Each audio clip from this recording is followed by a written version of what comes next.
You're listening to Whoa! Potluck.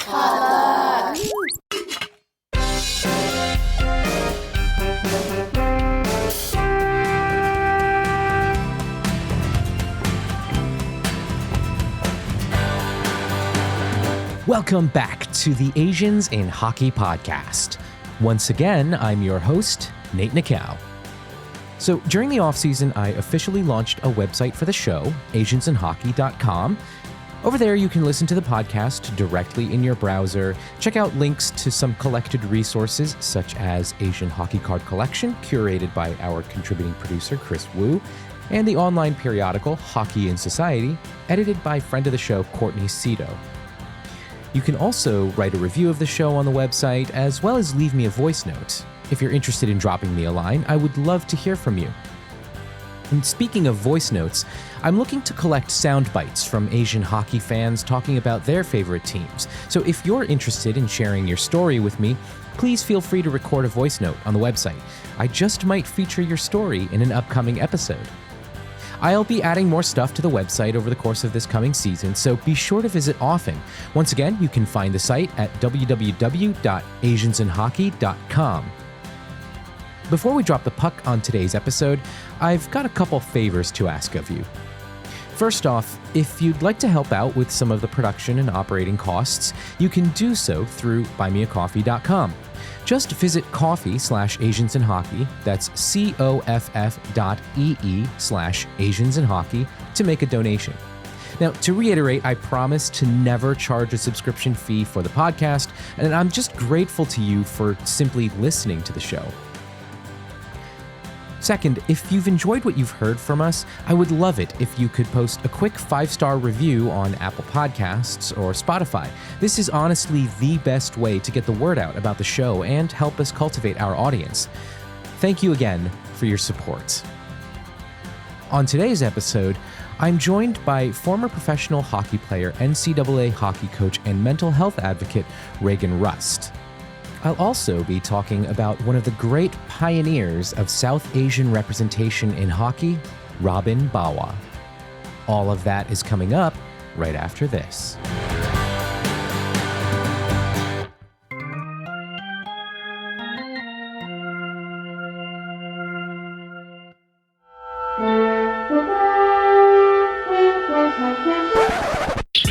Hello, I'm Phil Yu, and I'm the host of All the Asians on Star Trek, the podcast in which I interview all the Asians on Star Trek. I'm talking to actors, writers, directors, stunt people, background extras. You know, all the Asians on Star Trek.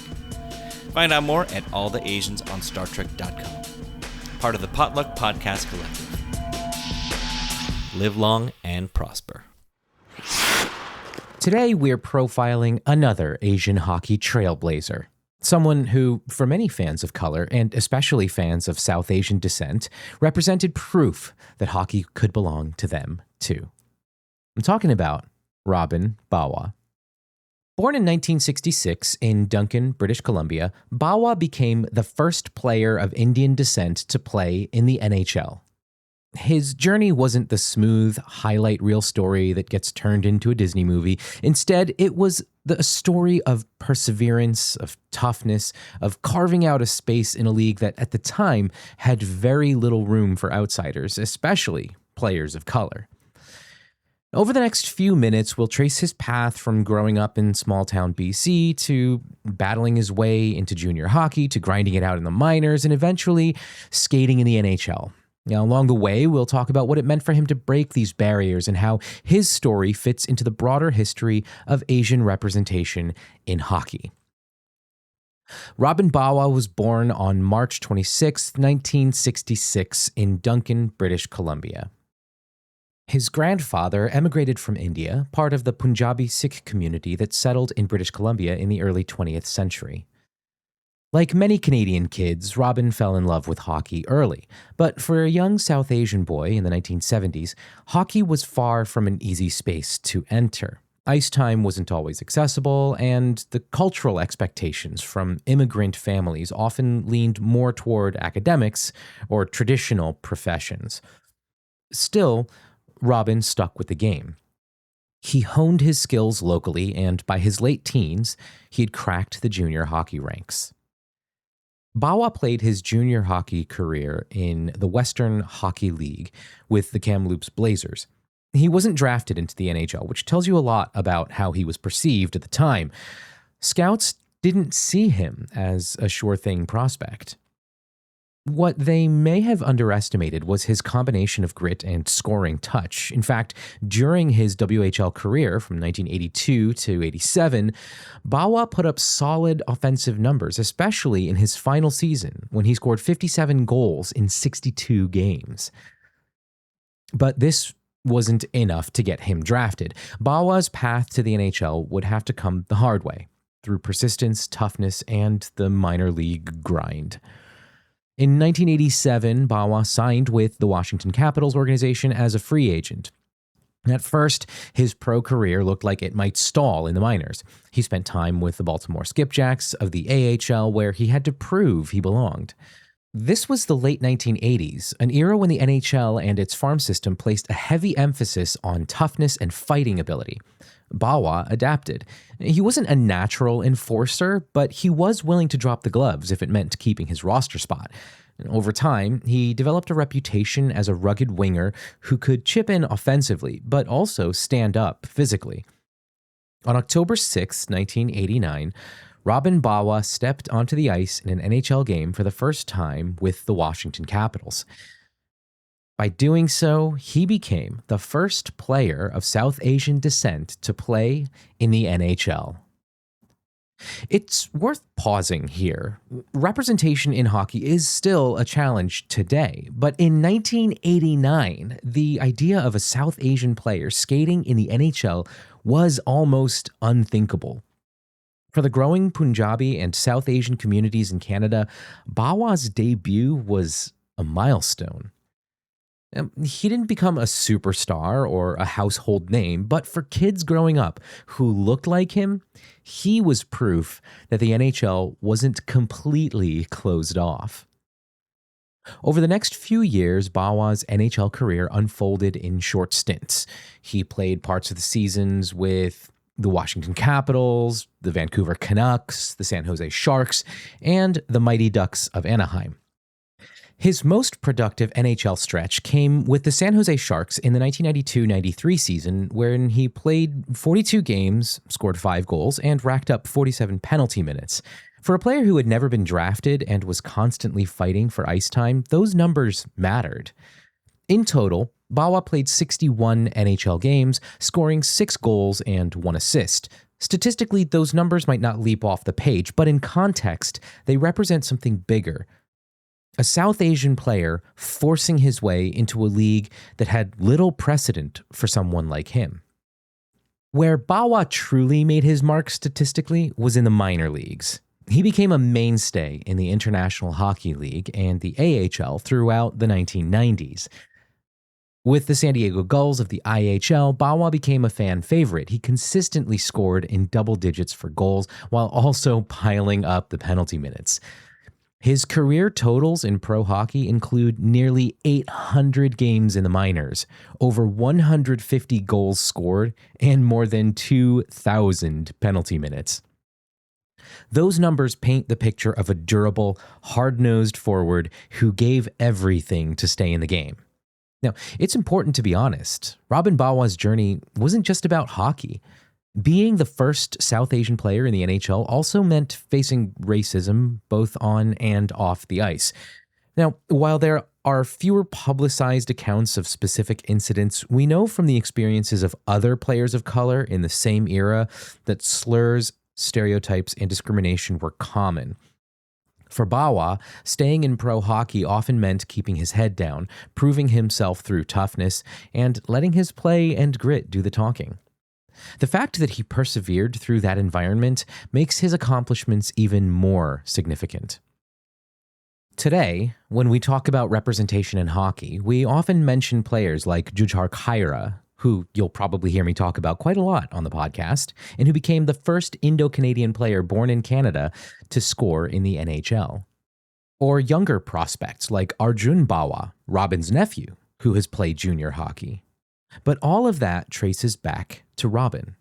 He was the first, the trailblazer. In South Asian hockey communities, his name still carries weight. When the Punjabi broadcast of Hockey Night in Canada began in the 2000s, it was building on the idea that, yes, there is an audience for this game among Punjabi Canadians.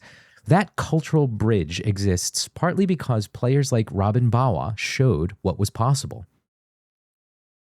After retiring in the late 1990s, Bawa stepped away from the pro spotlight. He returned to life in British Columbia and has kept a relatively low profile, but his story continues to inspire. In 2020, he was inducted into the BC Sports Hall of Fame for his contributions to hockey and his pioneering role. Community hockey initiatives and South Asian hockey tournaments still invoke his name as a symbol of what can be achieved.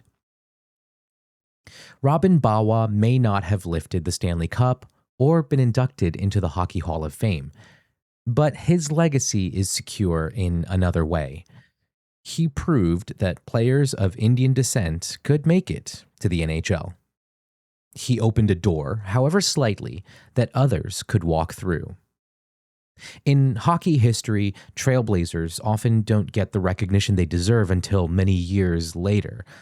Bawa's NHL career might look modest on paper, but the cultural significance of his presence was enormous. For every South Asian kid lacing up skates today, Robin Bawa's name is part of their story.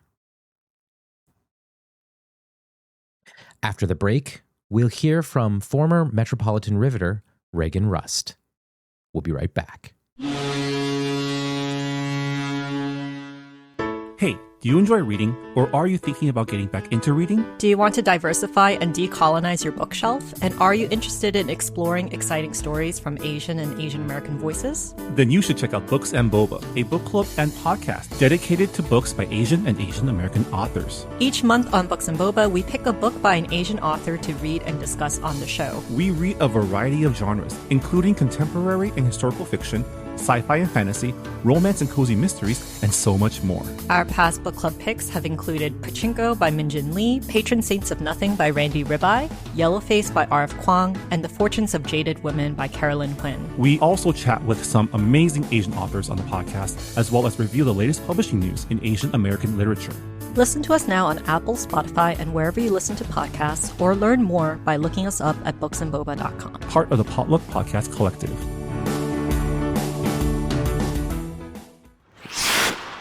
Welcome back to the show. I'm really excited for you to hear my conversation with Reagan Rust. Before we dive in, here's a bit of background info on her. Reagan is a Filipino-American and hails from Mississippi, and she's the first woman from Mississippi to play NCAA Division I hockey. Before college, she played for the Pittsburgh Penguins U19 program and then went on to play college hockey at RIT and eventually Boston University, where she led the Terriers to their first Beanpot title since 1981. Reagan played professional women's hockey for KMH Budapest in the European Women's Hockey League before returning to North America to play for my favorite team, the Metropolitan Riveters, during their time here in East Rutherford, New Jersey.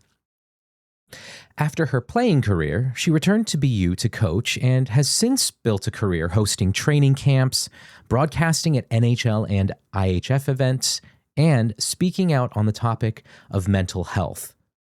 Okay, without further ado, here's my conversation with Reagan Rust. I am joined today by Reagan Rust, a hockey coach, mental health advocate, and former professional hockey player with my favorite hockey team, the Metropolitan Riveters, who unfortunately are no longer in existence, but I still root for them in spirit. Reagan is a half Filipino defender, for the most part.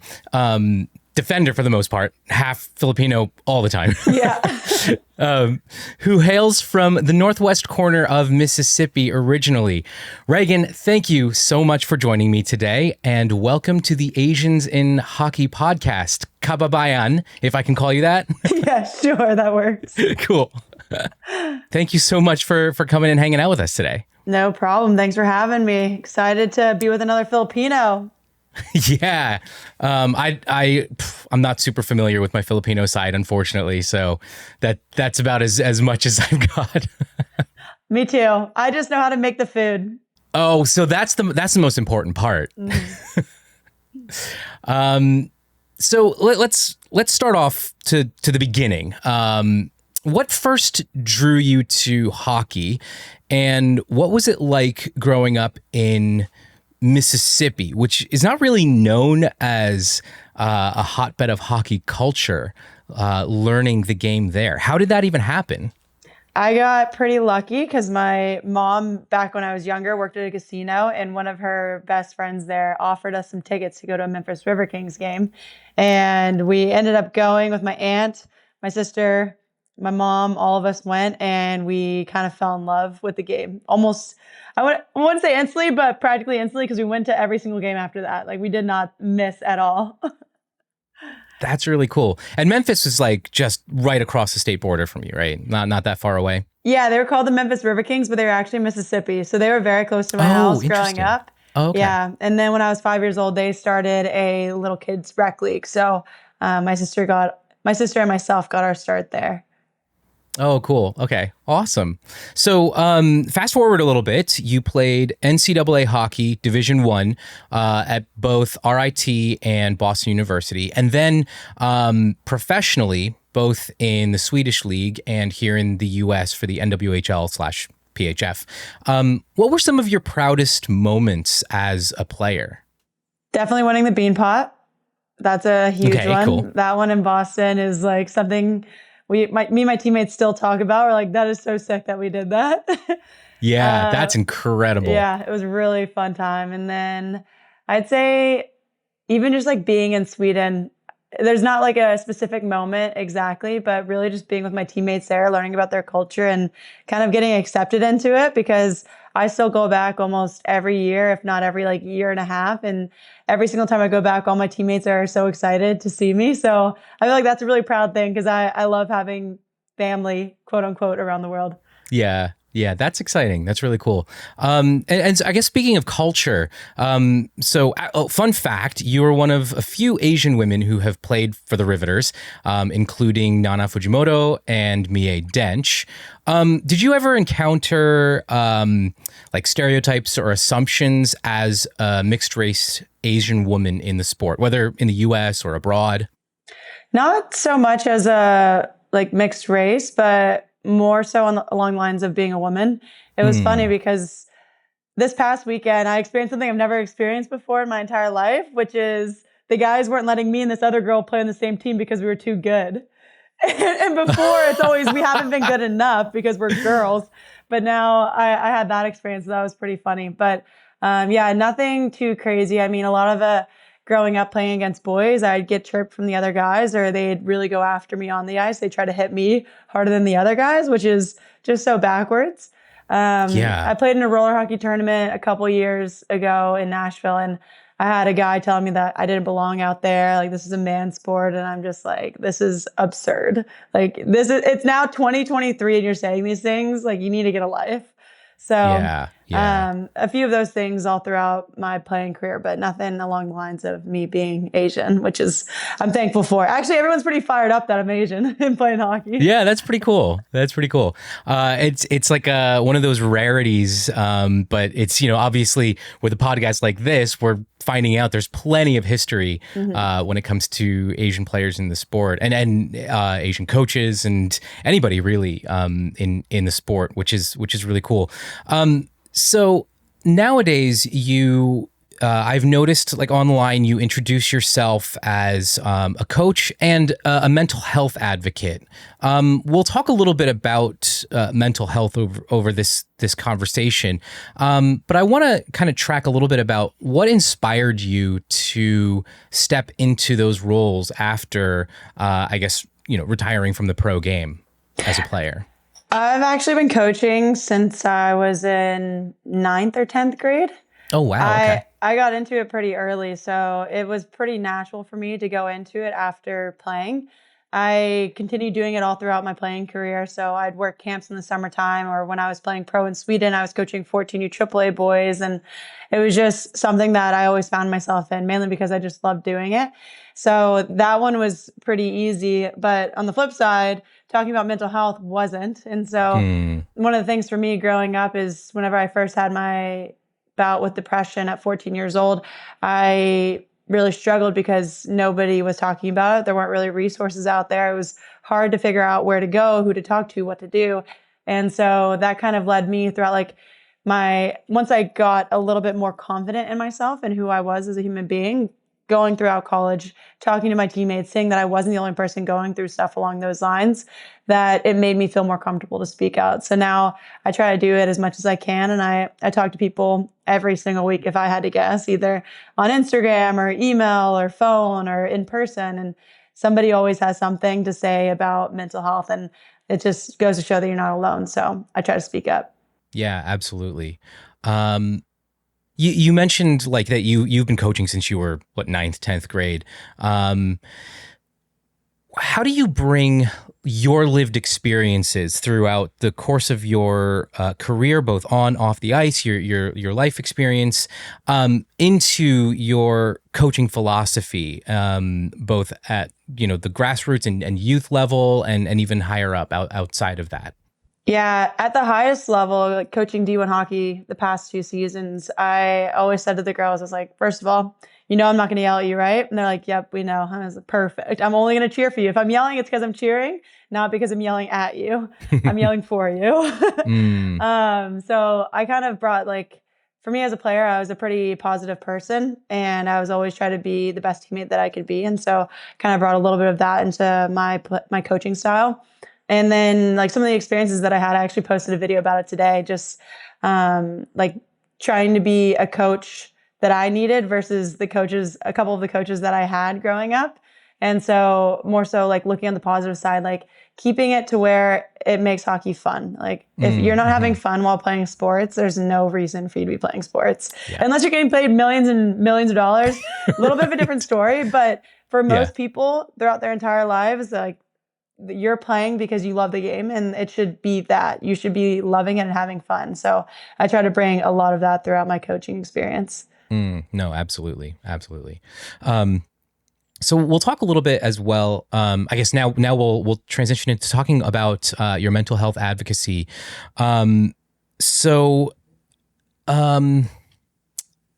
Back in 2020, you had written an essay, and 2 years later on Instagram, you shared so vulnerably about your struggle with mental health and suicidal ideation.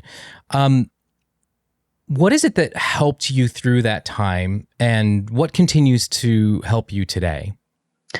So I'm trying to think back to in 2022, whenever I think it was 2022. I've lived so many experiences at this point. They're all kind of going together.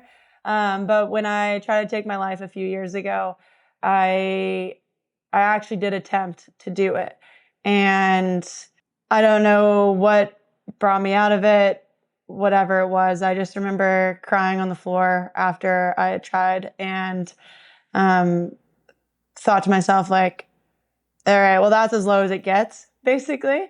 And from there, I did a complete 180 with my life. I was living in California at the time.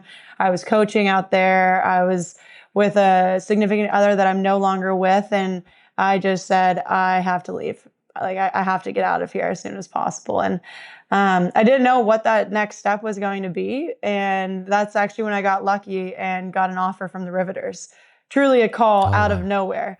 And it was about a couple weeks after I had attempted to take my own life. And that year kind of changed my life and changed my entire perspective around everything. And ever since then, man, maybe I've had a few bad days, but even on those bad days, I was like, it's been way worse. That's what I remind myself. And so it's pretty easy to get through those things whenever you've had such a low.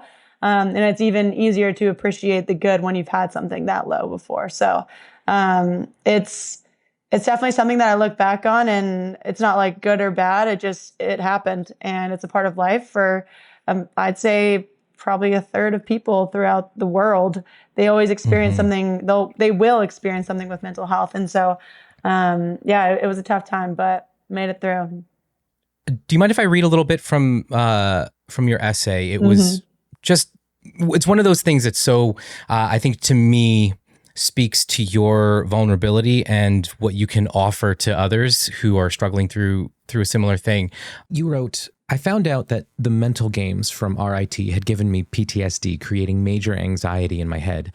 I was scared that the way I had previously been treated was going to happen with my new team.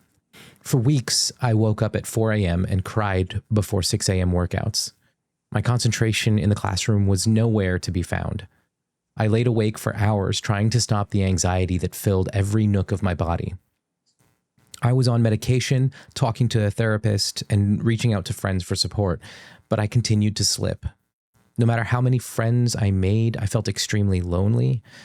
It got to the point where I was crying on the bathroom floor of my apartment, contemplating if I should check myself into a hospital. I opted against that and instead went to spend a night with a friend's mom. When I arrived back in Boston the next night, I wasn't better, but I was hopeful. I knew that I had made it out once, so I knew that I could do it again. Thanks to the support from my coaches, trainers, teammates, friends, and therapist, I had hope. I was determined to pull myself out. If I can leave you with anything from my story, it's that it gets better. You just have to keep going, no matter how fast or slow, keep going. There are so many amazing adventures and moments, both big and small, that await you. I think something that stood out to me as I was reading your essay was the need for more and more people to share these stories of these kinds of incidents, to share vulnerably about what it is that they're struggling with and fighting, because there's hope in community and recognizing. I can't even tell you how powerful the words "me too." I've been there too. I've felt those things as well. Can be, So I thank you for writing that, because I can't even.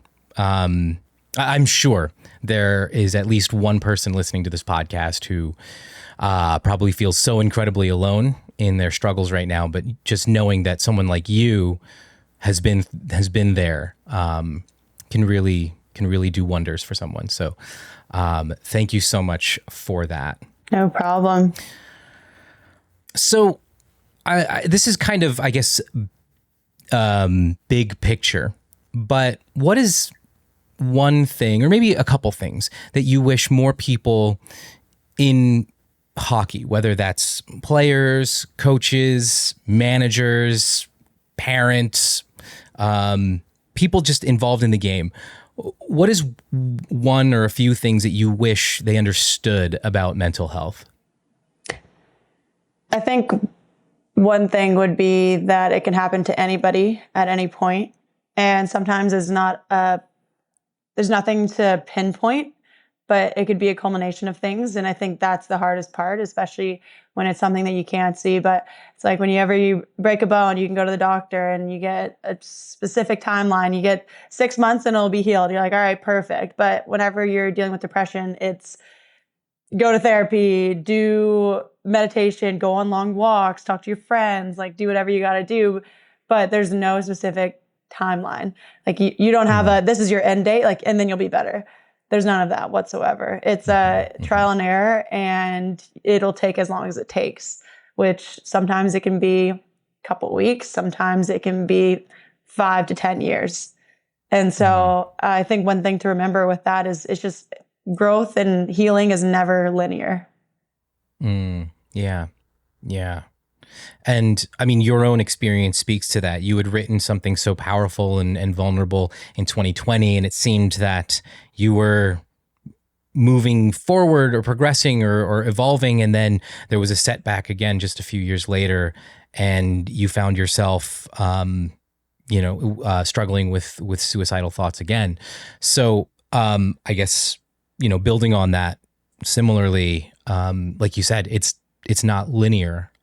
Growth, health, and development and recovery isn't linear, and you could take three steps forward and 2 steps back. But like you said, the point is to keep going. So, so as someone who's half Filipino, how do you feel connected to that part of your identity? I know you spoke about food, but has your heritage shaped your experience in hockey, or actually in your advocacy work in any way? Definitely. I mean, truly, I grew up with my mom for the most part. She raised all of us, and my mom's from the Philippines, and our family is all out in California, and we have a massive family there, but we also have a massive family in the Philippines still. And we probably have 100 to 150 family members still over there. So wow. For me, I'm constantly connected to it. I talk to Team Philippines quite a bit. I try to work with Asians whenever I can. There's actually a really, really cute little Asian girl. Her name's Rosalind, and she lives up in Boston. So I was working with her for a little bit, just honestly because I wanted to. Like I squeezed her in to whatever time that I had, but I love doing little things like that because I know how big of a difference it makes in not only like the players' lives, but like just having a role model to look to throughout their entire life. And for me, like that person was like Julie Chu. And then I ended up meeting Julie Chu, and I still talk about it. Like in 8th grade, I got her signature, and I had that in my wallet until I played Division I hockey. I had her signature in my wallet because that's how important it was to have that type of role model. And so when I was out in LA, like I was working with, I think half of my AAA team was Asian. And that was the coolest thing I've ever seen before in my life. Like I had only ever had maybe one Asian on my team before. And so for me, it's constantly about finding that Asian community. Not like going out of my way to find it, but it just naturally finds me. And so I've gotten pretty lucky throughout that time, but I definitely want to do way more work moving forward and just helping to be a voice for those young girls and maybe even young boys that are growing up playing hockey that potentially look like us. Because I think it is really important. It's funny now to look back at me as the little kid who just started hockey and to see where I'm at right now. And it was all because I had those role models growing up. Yeah, no, absolutely. And it's funny because I coach some Learn to Play, and just right over here in Jersey City. And the last few years have been a little bit sporadic. My schedule has really not allowed me to get out on the ice as much as I would like to. But recently, I just noticed the massive influx of Asian kids in the sport, and it was just so much fun to see them out there, and for them to there's that recognition. You sort of see it in their eye, like, oh, there's a coach out here who kind of looks like me. That's fun. So yeah, it's exciting to have that representation.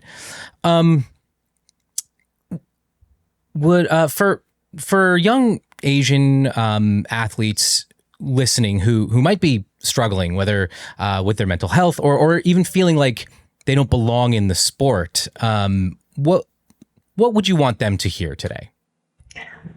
I think it's important to know that you do belong first and foremost. I think hockey should and is for everybody. Sometimes it may not always feel that way, but I think there's people that are paving the path right now so that it doesn't have to be like this taboo thing, like, oh, you get to play hockey today because you're Asian. No, you get to play hockey because everybody should be able to play hockey.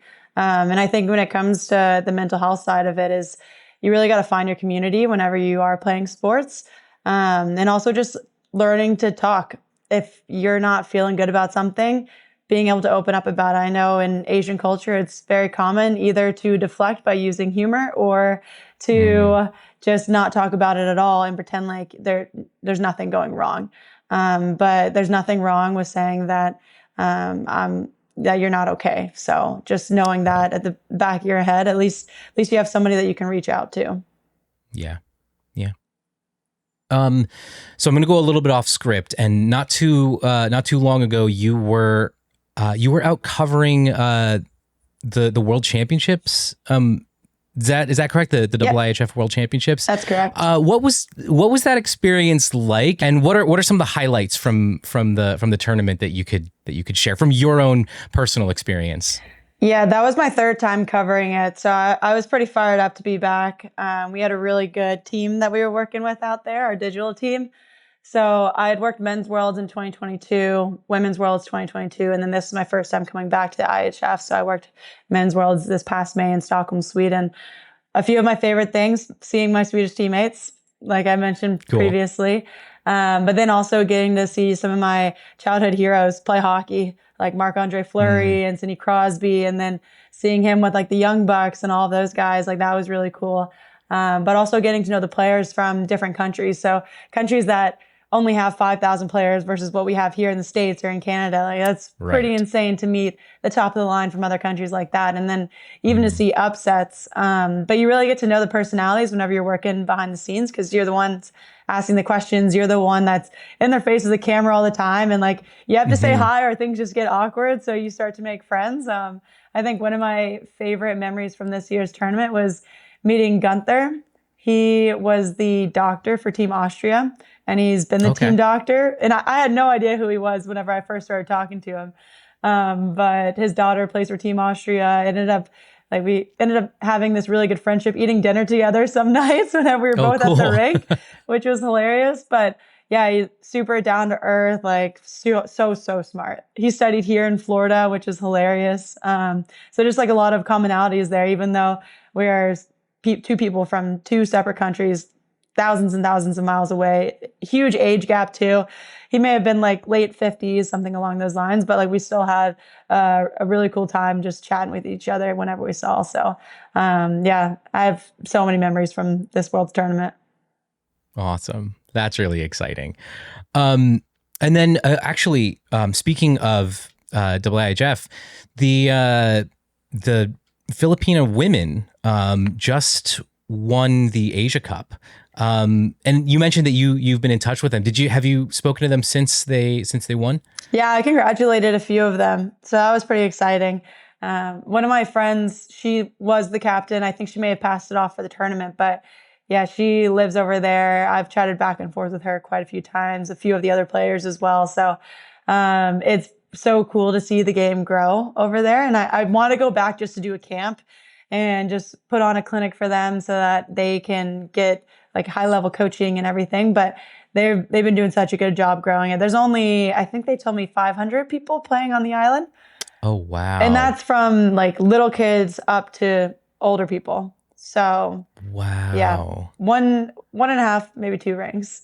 I think they have one on another island, but that it goes in and out depending on time of year. Well, I think. Naturally. Yeah. Naturally. Yeah. Yeah. But that's really exciting. And if I'm not mistaken, that's the first time in history that they've won the Asia Cup. So I think so. Yeah. Big stuff from our Filipino women. Yeah, we love it. Oh yeah, absolutely.